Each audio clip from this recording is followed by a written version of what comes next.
Hey, Thank you so much for giving me this time to be on my show, RPRC, Real People, Real Careers. I'm so excited to air your story to the public. You, as an artist, as a charitable person who runs an organization, and also you have a social media platform. So, what is the story behind this beautiful woman who's sitting in front of me, radiating? thank you so much for having me here. I'm so honored. I've been looking forward to having a conversation with you. So, the story behind the things that I've been doing starts from when I was 10 years old. So, tell me about your time as a 10-year-old. 10-year-old Afreen, what were your dreams? What were the realities you were facing? And what did you wanted to achieve in terms of career? As a 10 years old, I had no idea what I want in my life because I was struggling with dyslexia. Dyslexia? Yes. So, what is dyslexia? So dyslexia is a neurological condition. How to process languages? How to process languages. I was struggling with reading, writing, and interpreting the words? reading, writing, and trying to pronounce the words, trying to be able to learn because all my letters were opposite. Now, if anybody says it's E, I would see E as in 3. So I used to get confused between 3 and E. When my classmate used to say, "Hey, write 3," I would write E, and if they tell me to write E, I would write 3. And this practically happened with you? It happened, and it's still happening. Dyslexia doesn't go away. It just, you have to train your brain to learn how to read and write. So until 10 years old, I struggled reading, writing, and pronouncing words, which I still struggle with pronunciation. When people hear my accent, usually they get confused. They can't tell if I'm Indian, American, or from wherever. I'm a global citizen. That is impressive. So, wow. And then how did you overcome that? What did you do, and how did your parents help you? There must be a lot of work. So just imagine in 1990s, if I'm struggling now, not more than half of the population, 80-90% of the population had no idea what dyslexia was. I am sure my parents didn't know. They were like, "ये तो पढ़ना नहीं चाहती है." मैं तो बिल्कुल पढ़ना नहीं चाह रही थी. I tried to avoid school. मैं 10 साल की उम्र तक जो है, I used to make stupid excuses not to go to school. Anything that's so silly that just to make my parents upset. And they were getting upset. And they were since I was a girl after 3 boys. Oh wow, okay. They didn't want, so I took that as an advantage. Nice. तो मैं हर trick कर चुकी हूँ. मैंने कहा कि भूत नजर आते हैं. तो my parents were nervous what she's talking about because you know our culture. Yeah, bhoot nazar aana is a big thing actually. I was like, what do you mean? What are you talking about? You were talking to the dead. Okay. Yeah, and then फिर मैंने एक दफा अपनी उंगली को जलाने की कोशिश की when I was 10 years old, so I can't go to school. तो मैंने एक रूम में गया जहाँ पर ढेर सारे newspapers रखे थे. You know, वो ज़माने में they used to सब newspaper ही आते थे. And we used to stack them because it was very important. Yeah. तो वो रूम में गई, अपनी उंगली को जलाने की कोशिश करी, and I started a fire in my room, and I was so scared कि इतनी बड़ी आग लगना शुरू हो गई थी कि मैं डर गई थी. तो but then I burned my hand. I got escaped from school for 2 weeks instead of 1 day, but then that trick didn't last. Then how did they all realize that there was something different about you? Honestly, not for a long time. Not many people knew what exactly wrong with me. So one time I was done with school. I didn't want to go to school. I didn't want to do anything with school. So one of my cousins, she was hospitalized for appendicitis. So I said, you know what? I need to do something like that. I need to pretend like I have a stomach pain. Wow. So I pretend as I have a stomach pain. Every single test was done. Endoscopy, colonoscopy, all the reports came normal. But then my parents were extremely worried and concerned. They said, you know, there's something wrong. We have to take her to IT specialist. Then the doctor said, we don't have any solution. except to cut her open and see exactly what's wrong with her. So they did appendectomy on me, and they took the appendix out. Even though I didn't have anything, I wasn't complaining about appendix. Wow, and that's a journey. I ended up in coma. Huh? Yeah, for 3 days I was in coma. Because you didn't have appendix and you went through an operation. Appendix. I don't even know what happened exactly. I was just 10 years old, so I don't have any memory. But all I remember, when I gained my consciousness, I saw my mom crying, and that changed my life. And I promised myself that I'm never going to trick, I'm never going to lie, and I'm not going to make any excuses not to go to school. I said, you know what, maybe everyone goes through this struggle. Yeah. And I'm just not putting enough effort. So when I went back to school after 6 months break, which I was so excited, we had an English teacher, a new English teacher from Pondicherry. Yeah. And then he saw something in me. Maybe he knew that I was dyslexic. Then he taught me how to breathe when I'm anxious, then how to control my anxiety. Then he taught me how to read. He gave me techniques to read and then write. And then I had this public fear. I couldn't go on stage. So he told me that, you know what, you can go on a stage, act as Charlie Chaplin. Back in that time, Charlie Chaplin was our hero. He was huge. So most of his shows were silent, no dialogues, just acting. And I was good at acting. You know, I could have got an Oscar award for that. So I said, why not? Let me do that. And then I started acting as a Charlie Chaplin for 4 years on stage. Be popular in school. And I was a popular girl. From zero, then I became a most popular girl in school. And that's how my journey started. Then I became so passionate about school and studying. I just want to prove the world that I got this. I can read, I can write.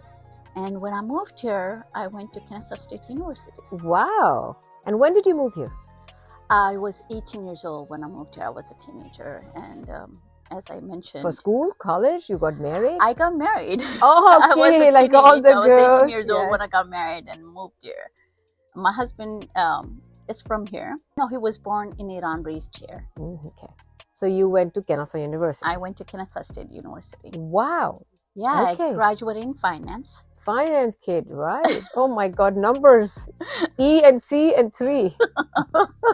Well, after I learned how to read and write, I just want to prove the world. Absolutely, you got this. Loved art. Art was my escape from all that struggle when I was growing up. Every time I struggled in school, I used to go paint. So art was my passion. So I would want to continue my education in art, but then I chose finance because I want to prove the world that I can read and write now. So I graduated in finance and worked as an IT auditor for 8 years. Wow. Yeah. Wow. That is amazing. Yeah. And then? 2018, after the passing of my father-in-law, my children, they were so attached to my father-in-law, they need me. And he lived with you?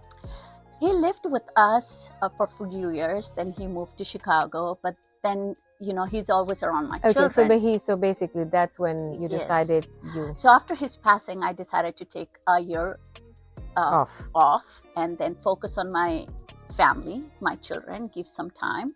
Then meanwhile, since I've been painting on the side, so I said, since I'm taking off from work, I'll just focus on my painting and paint. Then I started painting and I told myself, I'm done proving the world. This is something that I love. It just comes from my heart. I know, this is my passion and I want to continue. And I became full-time artist. Wow. And then you became a full-time artist. Yes. There's another reason why I became full-time artist is my father passed away in 2011 and I was searching for peace, meaning of life, and want to connect to him. And I felt this is the only way I can carry his legacy. He used to help everyone in the community. Tell me about your father. I know he was a very big figure. He was a poet and an architect. And his he was name? known as a poet, Syed Khundmiri. Mm-hmm.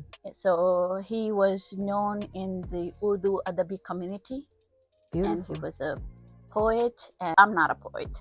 I know But you take out your poetry through art. So I knew how I can connect is through art, and to carry his legacy, I started a nonprofit organization. So What's the name of your organization? Lillah Services. Lillah Services. So after I lost my father in 2011, I was looking for peace and meaning of life, and how I can connect to him. So I knew that I've been painting my entire life, and I felt like this is the time to grab my brushes. So I went to a store, purchased a canvas, paint, and I made a neon. Neon means, Yes, I told myself that my intention was, one, if I sell this painting, I'm going to give this 100% proceed to charity. So I started painting. I made my first painting with the calligraphy, Arabic calligraphy. Yes, Since I've seen that. My father was an architect and a poet. His name was Syed Khundmiri. He was known for his poetry, and he was a big calligrapher as well. So I wrote Mashallah, and then I shared on social media. 2 hours later, someone gave me an offer, and he gave me an offer. I would like 50% more than what I was asking. Oh, wow. for. It was a drastic change in my life. I didn't expect someone would appreciate my art like that. Then I was so excited. As I promised, I gave 100% proceed to help the less fortunate. MashaAllah, that's how you started your Lillah Services. That's how I started my nonprofit organization, Lillah Services. That's so pretty. Okay, that's amazing. And now you are an artist. I'm a full-time artist, a fashion designer, and I run an organization. My first fashion show was in 2024. My first launch was I think I was part of that too. Roya L. Yeah. And this is one of my pieces from I saw that L. when you were wearing, I was like, you're wearing your own piece actually. Yes, it's my own piece, and it's part of my first collection, Roya L. That is good. That's amazing. Tell me about, how do you think AI is going to change the art journey? It already changed. Okay, yeah. Not only in our journey, everywhere. Everything is changed. Recently, I was watching a video, and I'm like, looks so real. I said, oh my God. And then I forwarded it to my husband. My husband was like, oh, that's AI. I was like, what? So I was so surprised. They make things look so real. They are. So, they can create another me, and they can create another you. Yeah, they did. They do. So I made a painting recently on AI, which I showcased at Google headquarters of Atlanta. And wow, how did you get there? So just walked in? No. I wish, I said, we're blessed with the community. Somebody was able to, yeah. So one of my friends, Farah, she referred me to Google headquarters when they were looking for an artist. Nice. So they referred my name, and they reached out to me, and from there I was able to exhibit 3 of my paintings. Beautiful. Which I sold 2 of them. And one of the Is that machine learning, you said? Yeah, one of the paintings that I created conveying a message of AI. How AI is taking over, doing multiple things, and showing that they don't need human. But human need to eat. They need to breathe. They need to. No, but the message I gave through that painting was AI is still there. AI is doing all the work, but AI cannot function the way human brain works. Yes. So I conveyed a message, and maybe analytically, but emotionally, when we, there's so many facets to our emotions, that's where AI will never understand the way a human brain just works in so many different realms. Oh yeah, it's not gonna. They still need human. Absolutely. The way human brain works. No, not any. AI is being created to help us. And the AI is created by human. Mm-hmm. So they still need human. But when you asked me a question about AI, how art is going to survive, we're going to have tons of artists. We're going to have a lot of competition. Really? Because yeah, people, those who they can get inspiration from AI and then they can produce on a paper? Because before you had to get inspiration from your own mind.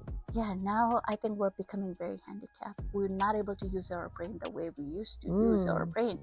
Where the artists are gonna just use AI brain and they're going to create different pieces or maybe different kinds of art that a human, I am not able to say this. Okay, so the artists are going to will be able to create so many different pieces of art, whether it's whether it's on canvas, whether in a statue, using the AI thought processes. Yeah, the AI is going to take over artist world. We're going to have a lot of artists. They're going to produce a lot of art, and there'll be a lot of competition. Interesting. So you're a mom, and you are you're doing some great community work as well through your art, to your philanthropies, your charitable organization, your Urdu and Tell me, what advice would you give to your younger self when you were 10-year-old, or to your children, or to the younger generation who's coming, and and they will get these words of wisdom from ChatGPT, but then yeah, I know. We still have the diamonds. Yes, true. I agree. I mean, don't give up. Struggles come, and you just have to focus where you want to achieve, and just don't give up on life. Don't give up on your dreams. Don't give up on your hopes. So yeah, as long as you know how to manage your time, you can. If I can do it, anyone can do it. You just have to know how to manage your time. Now they're blessed, as you mentioned. They have ChatGPT. They have AI so tools, many other tools to help them. We didn't have any kind of tools like that. We named our brain. The brain was our tools, right? Yes. Yeah. So yeah. But if somebody with such a learning issue can create such an amazing world of business and went to Kennesaw State, so that is a lot of dedication, that is a lot of power, that is a lot of work you had to put in. Yeah, it's and as you said, don't give up. Don't give up. You have to if you're determined, you can get anything. Yes. If you give up and you say, oh my God, I have this problem, I have this issue. If you focus on issues, not focus on what you have, the skills. If you don't focus on your skills, you focus on issues, then you won't be able to achieve what you dream to achieve. As I always say, if strengths not used will become weaknesses. And if weaknesses which are not, addressed can become even bigger weaknesses. And if once they are addressed, they can become your strengths. True. So use your skill, whether it's your weakness or whether it's your strength, to your own advantage. True. I agree. Yeah. As long, your weaknesses, your weaknesses, your strength. So stop focusing on your weaknesses, focus on your strength. And And what would you also, tell the young aspiring artist if they want to walk your footsteps? Well, you are going to be an amazing artist. If that's your dream to become an artist, continue your dream. And it's not that you can't be an artist and make money, which is taboo, which is completely wrong. Most of the community have seen, especially in artists do make money. Artists do make money, and artists can do so much for the community too. And if through your art, you can convey a message. Art is a healing, different language. The things that you cannot convey, you can convey through your art, through your brushes, through your strokes. That is so beautifully said. So you can pour your passion out on a medium and create into a walking, talking piece of art. Yes. Thank you so Yeah. much. This was wonderful. Thank you so much for having me. Stay tuned for hearing more beautiful stories like Afreen on MasMas.Official. To hear Afreen's full story, please follow us on YouTube, MasMas.Official. And follow me on Instagram, Afreen Khundmiri.